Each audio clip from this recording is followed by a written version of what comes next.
And just like that, Jets fans, the 2023 NFL draft is in the books. We have 7 official draft selections to break down for you tonight, and we're excited to get into this one. What's up, Jets fans, and welcome to a special post draft episode of Jet Nation Live. We are your hosts, Dylan Terman and Glenn Naughton. As I just said, 7 picks. Didn't start out in the draft with 7 picks. We started with about 5 post Aaron Rodgers trade. We were a little worried that Joe Douglas was going to have to move down at some point to acquire more picks. He does on day 3, ends up with 7 picks total overall. And some of the picks are surprising, as continuing a similar trend to day 1 and 2. Some picks not so surprising, that players they took on visits, players they had in as local visits. So, Glenn, how are we feeling after this draft class? 7 players. I know one in particular stands out to you, makes you real happy. Yeah, we were just talking about it. I think that this is a class where I'm not afraid to admit I was wrong. I thought we were going to see a lot of guys who would see a lot of playing time because of this small window you now have with Aaron Rodgers. But the Jets went about this and said, we're going to take this guy who might not start, and we'll take this guy we'll take another guy who will contribute a little bit but won't start. And I was taken aback a little bit. Not I'm not saying these are bad picks, bad players. I just really thought that it would be the emphasis would be on, look, we've got Aaron Rodgers, we've got a year or two to win. Hell, even if you got 3, that's still like it's not like you've got a young 28-year-old or 32-year-old quarterback who's going to give you 8 or 9 years. You've got an anywhere from a 1 to 3 year window. So my expectation, the fact taking guys that were a little older doesn't surprise me. But taking guys who probably or at least maybe won't start, I think Joe Tippmann will be given every opportunity to start, but I don't think Connor McGovern's going to just hand him that job. Like, Connor McGovern's a veteran player who's been in this league for years, and he's going to give the kid everything he can handle at center. Um, you know, uh, we talked about the fact that taking McDonald early on, whether or not he starts doesn't really matter, which it doesn't. He's going to get his reps, and as I've said, we'll probably get them in big spots. So I don't mind that pick at all. I like that pick. I obviously love the Abanikanda pick because I wanted them to grab another home run threat, and that's exactly what he is. But yeah, Carter Warren, listen, good player, good pass blocker. I can't remember. I was saying to somebody a couple weeks ago that I was watching a fair bit of him and Jalen Duncan a couple weeks ago to kind of get a feel for these middle round guys. I liked Warren more than Duncan. Not a very good run blocker, but his feet and his length kind of give you an opportunity for a guy who can develop into a really good pass blocker. So I didn't mind that pick at all. But again, a lot of guys who it's not beyond the realm of possibility to say. I mean, Joe Tippmann could lose out. He could. I'm not saying he will. I think he'll be given every opportunity to win that job. But would anyone be shocked if he didn't start? Again, Carter Warren. If everyone's healthy, he probably doesn't start. Abanikanda will be he'll split carries, which is fine. That's today's NFL. And the later round guys, you got some special team types. It's going to be interesting. It's going to be interesting to see where these guys fall, but they definitely didn't take the approach of, we need guys that are ready now.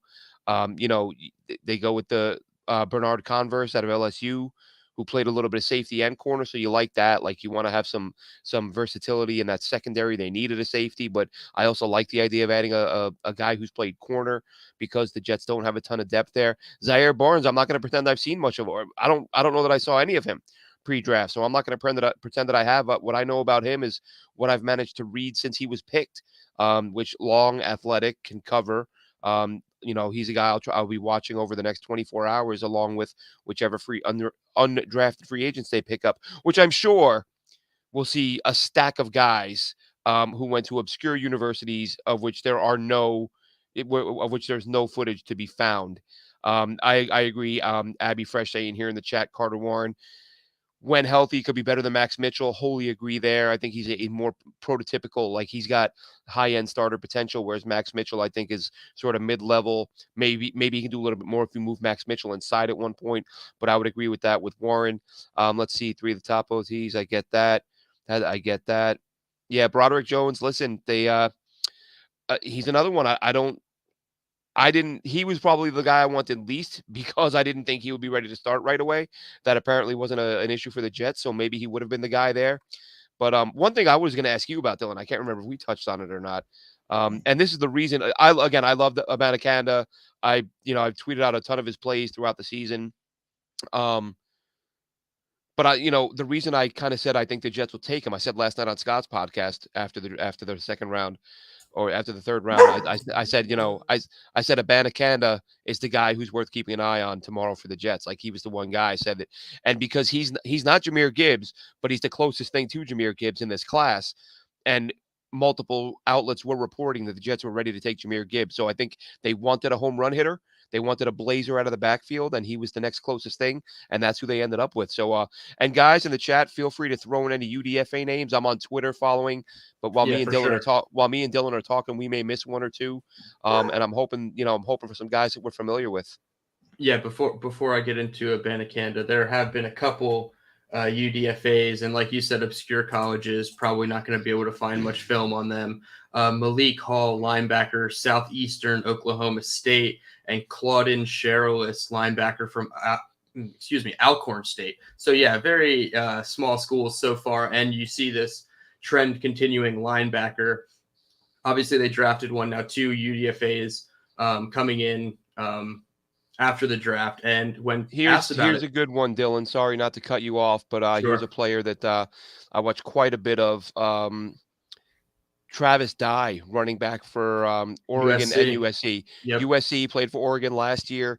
Can't remember which game I watched. He scored 1,000,000 touchdowns. Not that I think it should be a huge factor in picking a player, but just had a mustache that didn't say NFL running back to me. So I thought, some teams probably took him off their board for that reason. Definitely not a pro stash, but solid player. And again, a guy that you had to figure some backs wouldn't get picked because of the depth in this class. But he's one that I did like.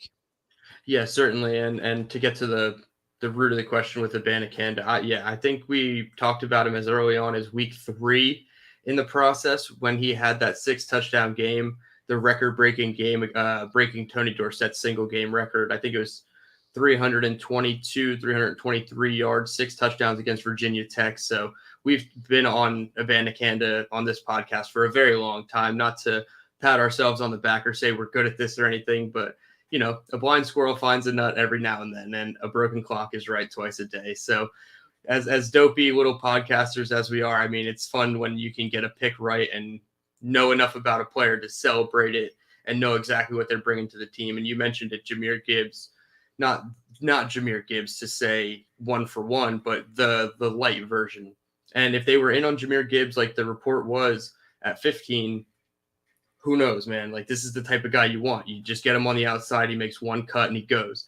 I think his longest touchdown was 86 yards. He had 39 yards of rushes of 15 or more yards, 19 of 10 or more yards. So he's an explosive running back. And I think he complements the entire room well because he does what Brees does and does those big, long runs.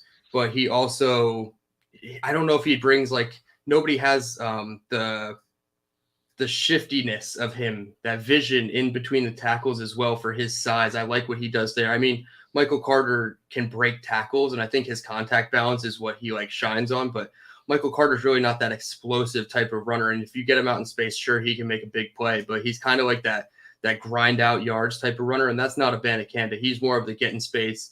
I'll make you miss in space, but I don't know, his vision, his, like you said, his speed, those are the traits that they like. And obviously with Warren Carter, his blocker, the left tackle, I mean, it's more of a 2024 pick, but you can always have competition. And I agree with that comment. He's probably better than Max Mitchell. So if you have Mackay, Max, and now Carter all going together with a competition at right tackle, I think that's probably the best. And I guess that's to say he could compete at left tackle too, because Dwayne Brown should be in the mix too. But I'm confident that I think if he's on the roster, he's starting. So at worst, you have another guy who's just going to be a depth piece, and they're all just massive guys. I think they're 6'5", 6'6". You can Tittman, we've talked about it, 6'6". So just building a massive wall. I joked about it. Can Zach Wilson even see over this team in a couple years if and when his time is to return as the starter for the Jets? I don't know if he can even see over this line. So we might need a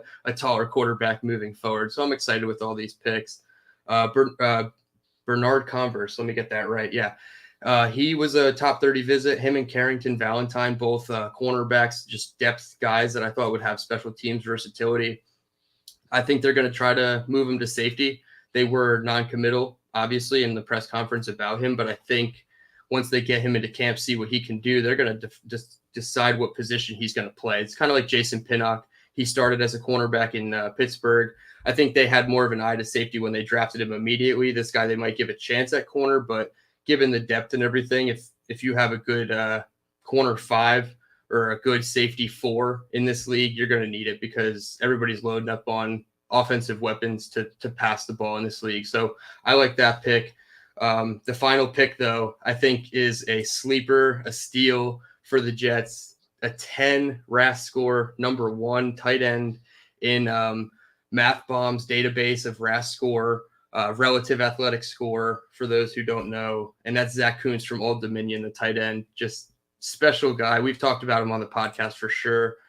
6'5", 255 pounds. Like I said, super athletic. He was a Penn State transfer, injured after, I believe, only 5 games in 2022. But Saleh said he's going to come in and compete for that tight end 3 spot with Jeremy Ruckert. So not what everybody wants to hear if you are a Jeremy Ruckert fan, and I'm a huge one. I thought he was deserving of a bigger role last year, but if Zach Kuntz can come in and be that big slot type or, tight end 3 and work on his blocking, which they're going to want all their wide receivers, running backs, and tight ends to be better at is run blocking. And we've preached that on the podcast. If he can do that, I don't see why he can't take the job. So all in all, I like the class. I'm not going to give it a snap grade, but it's not exactly what I thought. And I think that's good because it opens new opportunities for me to learn about new players that I didn't watch, Zaire Barnes being the first one. So I'm all in all happy. Are you happy or sad with this class? I know you said not a lot of immediate starters, and we can get into that, but where's your happiness meter in terms of these picks? Yeah, well, listen, it's weird. It's for where the Jets are. Like I said, I wouldn't say unhappy or disappointed, more surprised than and I said earlier, I'm never afraid to say I'm wrong, and I was wrong. I thought this was going to be a lot of guys who would play a lot, or that it would be highly likely they would play a lot right up front. As we said, some of these guys might. Tippmann could win a job. Who knows? And listen, at tackle, the way things went last year at tackle, you could argue that anyone they draft at tackle might start some games this year Mm-hmm. based on, given the injury history and the age of some of the guys they have on the roster. I still, I don't know if the Jets will, but I would still go out and talk to a George Fant or a Cam Fleming and just try to get a veteran guy in there as a backup because you don't really have that. Max Mitchell's got a year, not even a full year under his belt, and now you bring in a rookie to back up Mekhi Becton, who's missed 2 years, and Dwayne Brown, who's 40 and had some injuries himself last year. So I think they're going to need some reinforcements on the O line, or especially at offensive tackle. You got something? I was going to ask you, does Cedric Ogbuye kind of fill that same type of mold as Cameron Fleming? I know they re-signed him a couple of days before the draft. Former first-round pick. I know he was on the team last year. Maybe the continuity alone, but maybe if Cameron Fleming is a higher talent, I can kind of see and get on board with that signing. But are they in that same tier to you, do you think? I think Fleming's a better player, and I think but obviously the Jets feel differently because there would be no reason not to bring him in because he played in this offense last year, right? I wonder what Hackett's thoughts are. Yeah, I was he was in Denver with Nathaniel Hackett, and I'm sure if Hackett thought that he was good enough, then he'd say, "Hey, go get me my guy Fleming," which clearly hasn't happened. Ogbuye is, he is what he is. He'll fill in a game here and there, but Fleming's a guy who started 15 games last year, so I think that I think it's been, I think it has the potential to be a situation where they're still going to need some vet backups, and I think George Fant, if he's healthy, if he gets a clean bill of health, we've seen him play at a high level for this team. And again, Fleming wasn't bad, and they still have some moves to make. And I'm happy with the class, but I'm just surprised with the approach. Tippmann was my top center, and Abanikanda is a guy that I love. I actually did an article this morning, kind of just outlining like 25 guys for fans to 20 or 25 guys for fans to be familiar with on day 3. The whole list wasn't in any particular order, but the top 2 or 3 were my favorite guys, and Abanikanda was at the top, and Adebawore was second. I can't even remember who was third, but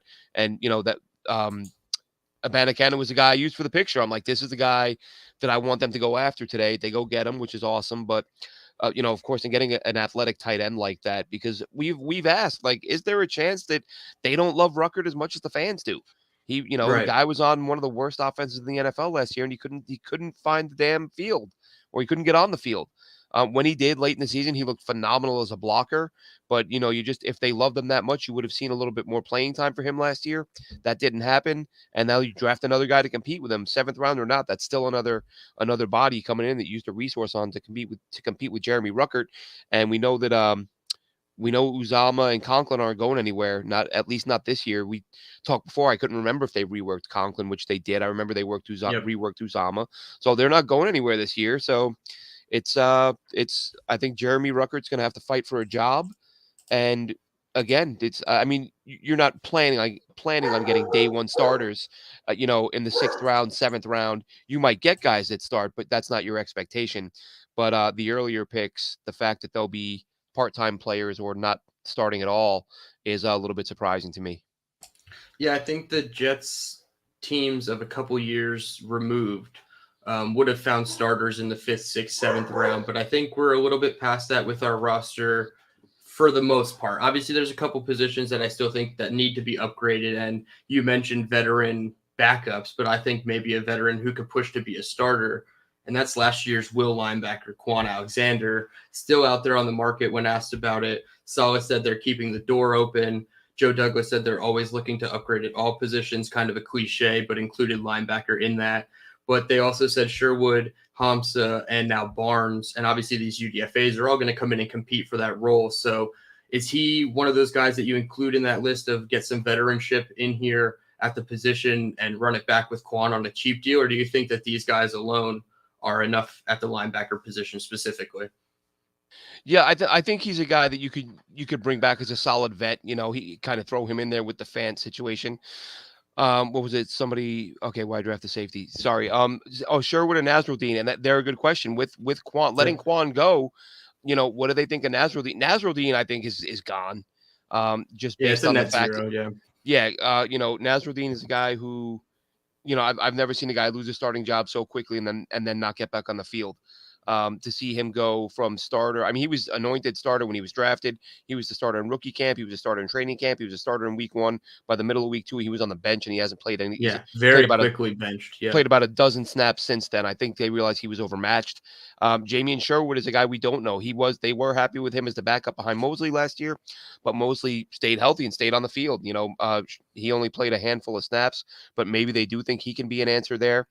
So as far as those two, I think Sherwood may hang around. I'd be shocked if Nasruddin's on the roster. He's been a good special teams guy, but I think they'll replace him this year. What's this Kuntz? Why do I Yeah, have the safety? I think Sherwood's production is strictly linked to Mosley's health. He pretty much will only see the field if he's hurt, because I think even if Quincy were to get hurt, they would throw in a different name. I'm not exactly sure. Maybe he's the next man up at both those linebacker spots, but that's why I always think having another guy like Quan, so you have a three-man rotation, because I know they like to play a lot of nickel, a lot of dime, and Connor Rogers from NBC SNY also says that Zaire Barnes is a dime linebacker with speed and special teams ability. So that's kind of the same thing that I'm saying. You have two linebackers on the field at one time. So maybe to get a third veteran in here, Quan Alexander, would be a good thing. Maybe they just want to, leave it as a position that's developing and they are okay around the position to say, we'll leave it out on be a little vulnerable at linebacker. And if Mosley does go down, we're really vulnerable at the position. But we'll see how it goes from there. Like you said, this is a win now team. They're trying to maximize on their Super Bowl window, which brings me to my next question. And did they draft enough immediate day one impact players? Real I quick, think, sorry, I didn't mean or for this to come up right no, away. you're This good. is EJ Jenkins. Look at that ridiculous catch there. Georgia Tech wide receiver, tight end. The Jets just added him as an undrafted free agent. He Oh, was a let's guy that, go. yeah, he was a guy that this catch really jumped out at me, and I thought, oh, I gotta pull this clip and see where this guy lands. Kind of knew he wasn't going to get drafted. Didn't think he was a draftable product, but there he is, and I'll see if I can find something on Travis Dye if you want Oh, to and keep here's talking, another Dylan. one, your guy. Jets. Yeah, Oh, if I'm reading this correctly, I'm not sure. Duncan, can you confirm that this is for the Jets, or if you're just shouting out UDFAs that are getting signed? Because if so, you're That's one making of my Glenn real happy guys. again. Yeah, exactly. So Let's that's a good see. one. I'll have some Brownlee highlights here for you to look at if they took him. Let's see. I'm about to pull up his measurables here just in a second. All right, so we have 6'2", 198 pounds. He ran a 4.59, just under 11-foot broad jump, 39.5-inch vertical, and 16 bench reps Great hands. at the combine. Watch this TD. Look at the hands. I mean, and Love the score, consistently, 22-5. consistently see him making these ridiculous catches. Great Oh yeah, great snatch out of the air right there. I'll pull up a couple more for him. That's let's see. I What a like that. catch. Here's the Just one. This is the one that surprised me that he ran a slow 40 because he didn't run a slow 40, or he did run a slow 40 at the combine. I know it's just against Louisiana, but he outruns like five guys here. Four and yeah, just and like none of them gain. Well, one guy gaining on him at the end there, but you outrun that many dudes. Like I was just surprised that he ran as slow as he did, but he's obviously got plenty speed to. We say all the time 40s aren't the be all end all. right. I was just a little bit surprised that he ran it. I think he ran in the 4.5s, which isn't ideal, obviously. And I got another one. I have a few on him, but there was one I really liked with the this catch in traffic. This is what jumped out at me. When he is in traffic, when he's got DBs around him, he's able to go up, win these battles, win these jump balls, and a good player. So all right, that's awesome. So And he does confirm that they are on the Jets. And yeah, yep. like I said, he does run a 4.59 40. I'm sorry if you can hear my dog in the background. She's fired up just like you. But that first clip you showed, that touchdown where he just snatched it out of the air, I love that, how he got inside on the DB and used his long arms. I'm seeing on the combine sheet 33.75-inch arms. So definitely going to help the catch radius on that one. And it clearly they look like they're prioritizing larger players to play Yep. either outside and inside in Nathaniel Hackett's offense. Yeah, and I'll see if I have anything on Travis Dye also while you're David asked what kind of dog. If you can hear her, that's a Jack Russell Lab. She's 8 with the heart of a 2-year-old. There's a quiet one in here being good, but he's a pit bull. see Travis Dye. All right. Wow, 46 Twitter notifications. I will look at those later. That must be all the UDFAs coming in. Thank you, Duncan McLean. We really appreciate it. He says all these are Jets. Thank you very much. UDFAs, by the way. So we have, it looks like 2 linebackers, 2 wide receivers, a cornerback in here as well. Khalif Helassi from Western Kentucky. I definitely butchered the pronunciation there. But, okay, so back to my question. Do you think that the Jets took enough day one impact starters for the 2023 roster, considering that they are trying to maximize on this Super Bowl window now with Aaron Rodgers, that we believe at best guess after everything that's happened in the past few days is 2 years. Obviously, anything after that we would consider an extreme blessing and luxury. So let's just operate in a 2-year window. Do you think it was enough day one impact starters? Do I or no? I just don't think so. Yeah. Not for my liking. I think again. I think there will be some impact guys. I'm just trying to work through it, like try to figure out what they're thinking here. And of course, there are still some good free agents on the market. We talked about Fant and Fleming. They may have some plans for where they are a little bit thin. Let's see, any chance we keep 4 tight ends? You never know, especially if you can got roles for these guys, like the way Jeremy Ruckert played in that limited action last year. If they want to line him up at fullback, or H-back and use him as a blocker, that gives him a little bit more value there. I would say you have to at this point, only because you either risk Kuntz being on the practice squad and getting poached, Jeremy Ruckert being on the practice squad and getting poached, or just outright cutting one of the 2 players to make for 3 tight ends on your roster. So I don't know. I said it earlier on, like I want to say a month and a half ago, that Nathaniel Hackett used a lot of tight ends in Denver, and that could be the case in New York as well. So who knows what their plan is, but I think with the drafting of Zach Kuntz and his athletic ability and upside, you're not going to want to try to risk putting him on the practice squad. So yeah, I think 4 tight ends is probably your safe bet, and it takes up another wide receiver spot. So they're going to be 1 light probably at wide receiver, because you have 4 running backs now. You have Breece Hall, Michael Carter, Bam Knight, Ty Johnson obviously was cut. So then you added Israel Abanikanda. That's your 4 group at running back, and they're all going to make the roster. You're not going to put Bam Knight back on the practice squad. So it's going to be a little tough with all your playmakers to make it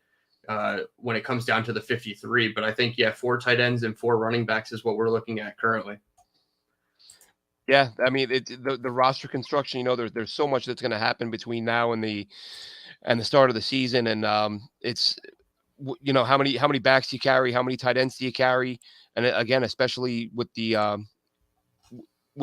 fact that you're kind of limited, or I shouldn't say limited, but you're kind of if you're not as confident in Ruckert as we thought they would be by now. But of course, I don't. He hasn't really had a shot yet, and it is going to be a crowded tight end room. But the thing that I try to remind people, because there's been times where I'm like, oh, well, take this guy, and people say, oh, he's not going to see the field. Why do you take a look? It, there's not 53 active guys on game day. Like every Hmm. year, every single year, there's one or two, maybe three guys who spend the entire season on the roster and they're inactive just about every week. Maybe they get on the field at the end of the look. Tony Adams, perfect example, right? They carry. Hmm. You could say, oh, how many safeties are they going to carry? Well, that's when they carried all year last year, and it looks like he got on the field late. He looked all right. Same thing with Ruckert. So you always have one or two guys that you could say, oh, can we carry four tight ends? Someone's going to not see the field who's not going to be active throughout the year, and if it happens to be this kid because they think he's a freak athlete, and they're going to move on from either Uzama or Conklin the following year, or Ruckert if he's not getting it done. I think if you have a guy with this elite skill set, then by all means bring him in, work him out, and if you think he's worth hanging on to, then he's one of your guys that just is pretty much inactive all year. Yeah, and we talk about making the 53-man roster. That's just the 53-man roster. Each week, I believe, only 48 get to dress. So you have your obvious inactives due to injury, but you have just healthy scratches. And there were those types of players last year, like Jeremy Ruckert, where it was like, why the hell is he a healthy scratch every single week? But it's because you Right. don't want to put them on the practice squad. But you could see a role for them if one man goes down and they're the next man up at the position, like you said, Tony Adams. And hopefully Yep. that those reps that he took in 2022 are going to propel him, because if Jarek Bernard-Converse doesn't convert to a safety with a starting competitive role or even a backup role, they're putting a lot of eggs in the Tony Adams basket. I just talked about leaving linebacker on an island in terms of talent.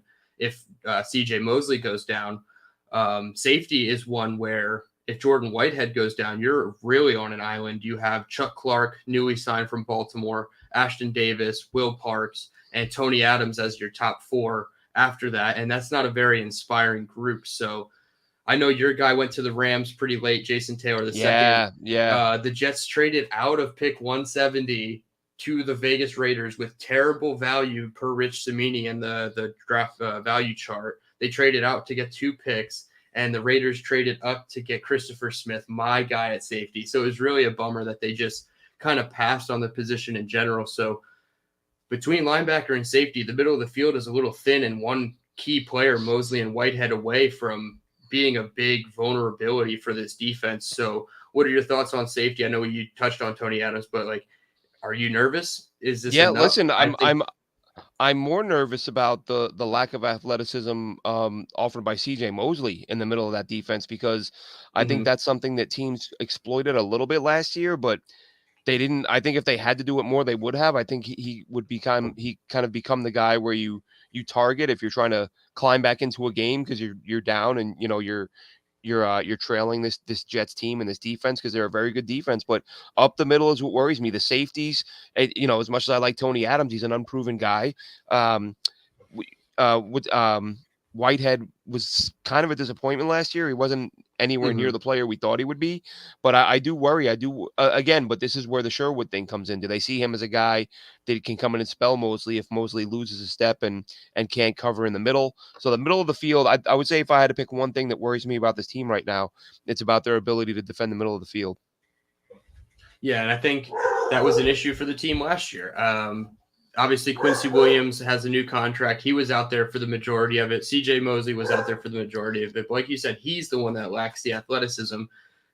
Quincy Williams just kind of lacks the consistency, I guess we'll say. I'm not trying to, slander this guy and say he's a terrible linebacker. I just think there's plays or games in general where Quincy was the guy, and he's doing his celebration and there's four guys behind him doing that same punch in the air celebration, and then there's games where he's just running in and his helmet's straight down, you see the crown of his helmet, and he's whiffing on a guy, or like his arm is bouncing off him and he's not really, doing a good enough job in the tackle, like when it comes down to the tackle point in the hole. So Quincy Williams is a high variance player, and I think I'm nervous more about linebacker than safety because, like you said, Mosley's unathletic, long in the tooth, kind of on his way out, and we have unproven guys behind him. So it's passing league, and the middle of the field is going to be a big key area, especially when you look at the Bills. They got Dalton Kincaid, so now you have Dawson Knox and Dalton Kincaid. They're going to run a lot of 12 personnel, and that's either running the ball or throwing the ball to their tight ends, preferably in between the numbers. So I look at it, and the Jets are going to have, their work cut out for them, but we can kind of assess this now. Obviously, I don't have New England, Miami, and Buffalo's draft classes up ahead of us, but with what we did, I haven't been looking at really. I'll try to pull it up classes. as you're talking with the question. But how do you see them ranked right now in the AFC East? I know there's a ton of speculation. Experts will range them anywhere from 1 to probably 3. I think the only team that's not in the discussion as a competitive team is the New England Patriots, which it feels good to say, but every time you get into the season, anything can happen, especially with the Jets and their record with the Patriots the last however 20 years it feels like. So how would you rank them in the AFC East? Well, I would just to not be accused of being a ridiculous homer, I'll say Bills. I'll say let's put the Bills at the top. Okay. But as someone said the other, and this isn't me, but what's his name the other day on Twitter? After the Rodgers trade, there were a bunch of tweets. Oh, here's the current power rankings. Bills #1, and I saw a tweet from Cole Beasley, former Bills receiver. I believe it was him. I'm like 99% sure it was him. And Cole Beasley was like, go back and watch the games these two teams played last year. They were really close. The gap wasn't that far. And now instead of Mike White and, Zach Wilson, you've got Brett Favre. So really, if put it this way, hypothetically speaking, every team is at full strength, I'm taking the Jets. Because if I have Becton and AVT up front blocking for Breece Hall and Israel Abanikanda and Aaron Rodgers with these targets to choose from, I'm taking the Jets. And the corners, too, is the key, if the corners stay healthy. But, listen, we got to take health into account. We got to take history into account. That's why I kind of put the Dolphins down a little bit. Do you think Tua's going to not get a concussion this year? You can build all the special helmets you want, but listen, when guys start getting concussions that frequently, it kind of becomes a thing. He's a quarterback. He's going to take hits. Listen, Miami has ridiculous speed. Devin A-Chain is a guy who, doesn't really have the ability to be a high volume guy. But listen, if you put him in that offense and let him touch the ball 8-10 times, he can take it to the house, so they've got a lot of talent in Miami, but I think the corners and the quarterback is what puts the Jets over the top for me.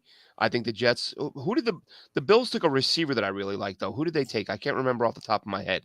And it doesn't matter. It's not that important, but I would say right now, out of not being a blind homer, let's say Buffalo's at the top, but it ain't that big of a gap. And really, if everybody's healthy, I'm taking the Jets at the top of that division. And then you'd say Buffalo Jets, Dolphins, Patriots. Would that wide receiver be Justin Shorter? Yes, out of Florida. Yeah, he's a good player. Yep. Physical, dude. Like if you're trying to chase down a running back and you're not looking, like that guy's he's gonna lay you out. Physical guy, physical blocker, good receiver. I do like Shorter, but yeah. So that's how I'd rank them. All things considered, injuries and everything. But it ain't there. Like as Cole Beasley said, it's not a big gap, and it might not. No. It might be the other way with a not a big gap. Yeah, and I think, like you said, it's if you turned injuries off Madden style, just looking on paper, the Jets stack up. They're right there. If AVT, Mekhi Becton, Dwayne Brown, everybody stays healthy for a full 17 games, even across the entire division, if everybody stayed healthy, the Jets would be in that tier. I would probably have to align with you. I still would put Buffalo first. They're just so proven. They've had the continuity of their roster for years now. The Jets are kind of assembling on the fly with Aaron Rodgers now in the fold. So you could say Aaron Rodgers is a better quarterback than Josh Allen. Maybe not this year, maybe a couple years ago he was, but they're in that realm. And you beat him with Zach Wilson and almost beat him with Mike White. So, like, you're right there with the Bills. The Dolphins, I agree. Tua, he's the high variance of that equation. He's had so many concussions that if he suffers one more, is he, if he goes out there in week one, gets a concussion, God forbid, like he's already on, like the storylines will write themselves that he's already contemplated retirement. His family had to sit down and think about it. So a lot is riding on him. And, we see what happens with Mike White when he's asked to be a starter, and it's cool for one game, maybe 6 quarters. But after that, it kind of gets off the rails a little bit and the team rallies or whatever, but it's not all that serious. The Patriots aren't that competitive. So yeah, I think I'd love to know. I'd love to have some Bill fans on and find out if they what their honest thoughts are sure. on how long do you think Josh Allen can keep taking these beatings and keep playing at this level. I talk about Cam Newton all the time when we had the Lamar Jackson conversation.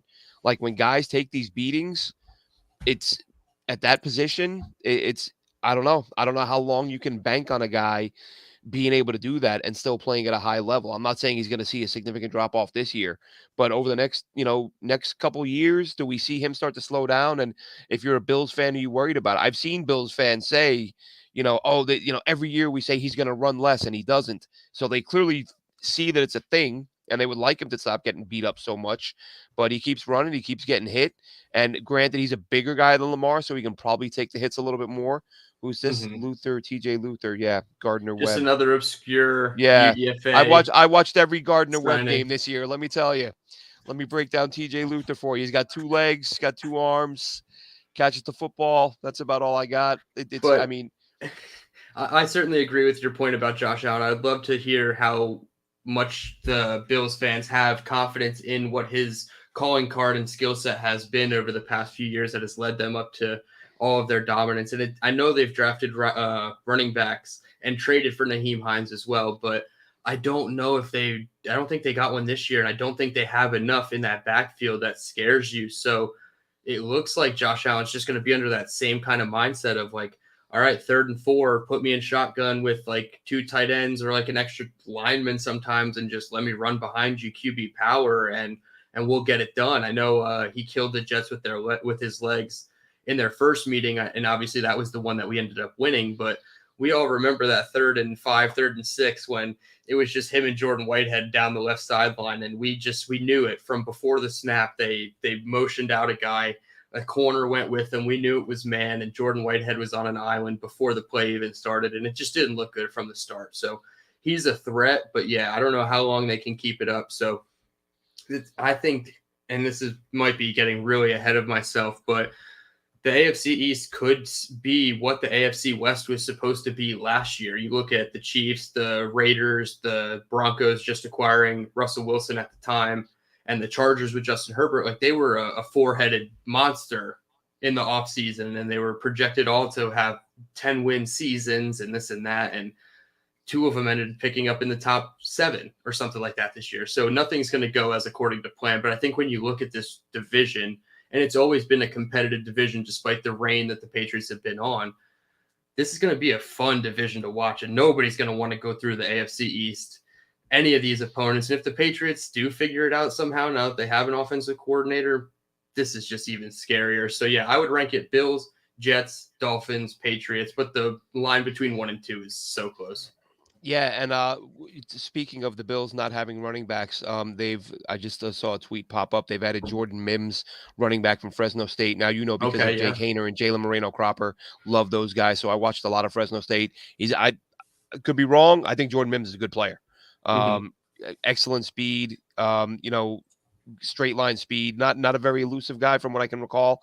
I just remember taking notes on him months ago and thinking he would be a day 3 undrafted type that I wouldn't mind the Jets grabbing, because again, I watched a lot with Haener and Moreno-Cropper, whose name I haven't seen. I don't know if he's signed anywhere yet. I'm gonna put him in I here. don't think I've seen his name yet either. Our UDFA insider Duncan says apparently there was some competition for TJ Luther and the Jets snagged him. So I was just going to say that. I saw a tweet. Good. Somebody said there was heavy competition for teams to grab him, and it looks like my guy Moreno-Cropper is going to the Dallas Cowboys. Oh, that's no fun. But I did want to read off a couple of the picks that the AFC East rivals have made, just like first round picks.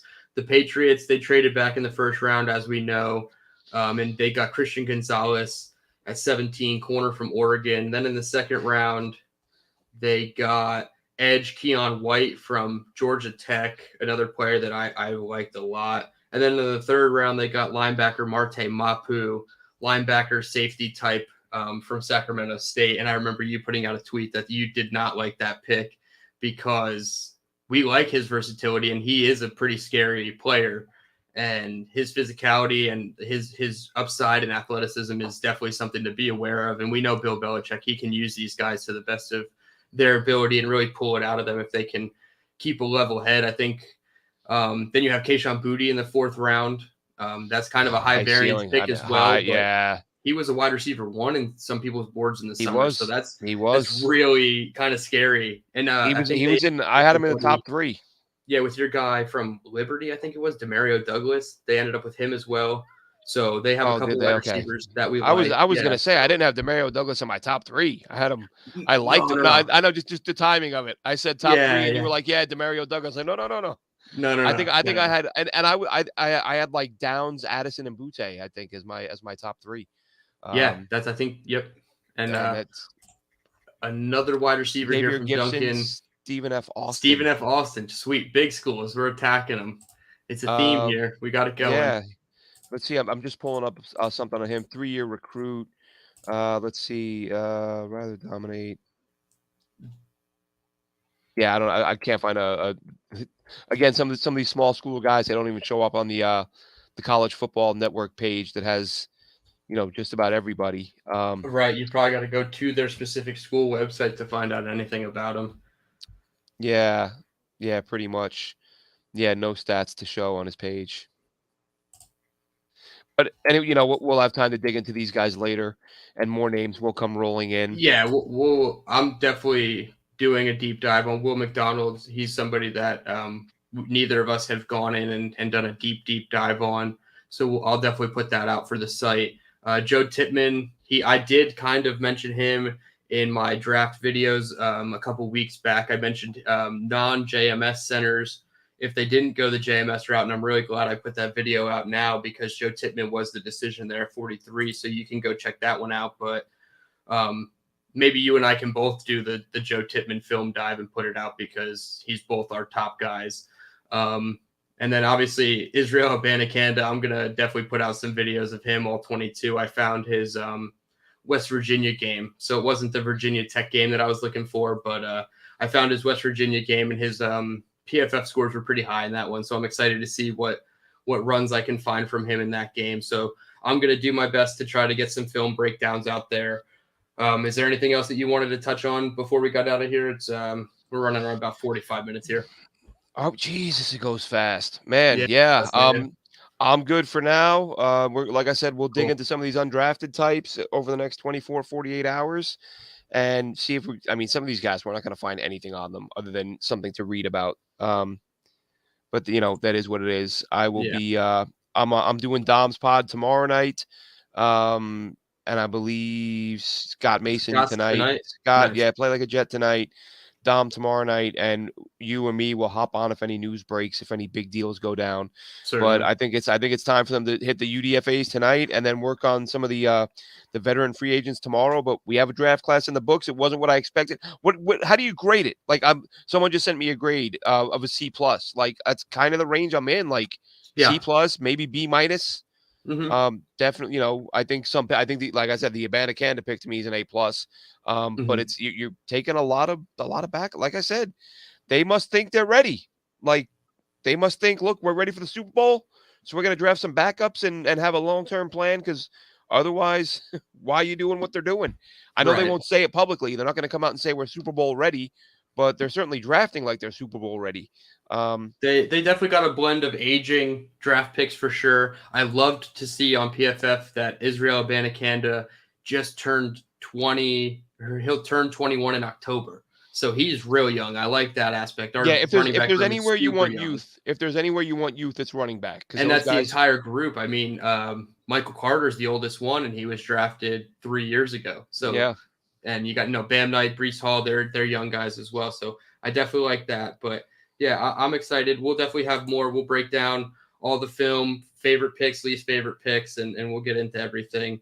For Glenn, you can follow him on Twitter at AceFan23. Definitely go check out his show with Scott later on Play Like a Jets YouTube, and then follow him or watch him tomorrow night on Dom C's podcast. Like he said, I believe that's on Green Bean's YouTube at Green Bean Jets Fan. I'll definitely try to put out the link there for those shows. I'll be tuned in.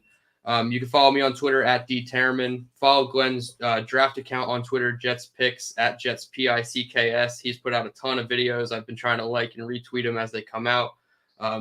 Jet Nation on all social media platforms, YouTube, Instagram, Twitter, Facebook. We appreciate all the comments. I see 55 of you guys in here. That's pretty much one of our highest live show viewerships out there. We really appreciate you guys coming in and checking us out right after the draft has ended. We'll try to get more into those UDFAs. Hopefully they draft some sign some big school guys, because Gardner-Webb tape and Southeastern Oklahoma State is going to be a little bit hard for us to find. But we'll be back breaking down some All-22 with you on Thursday. We appreciate you guys sticking with us. Happy drafting. We're on to 2024 class now, Glenn. Soon we'll be sending out clips. I know you got some ready to go already. And we appreciate everybody again, and let's go Jets.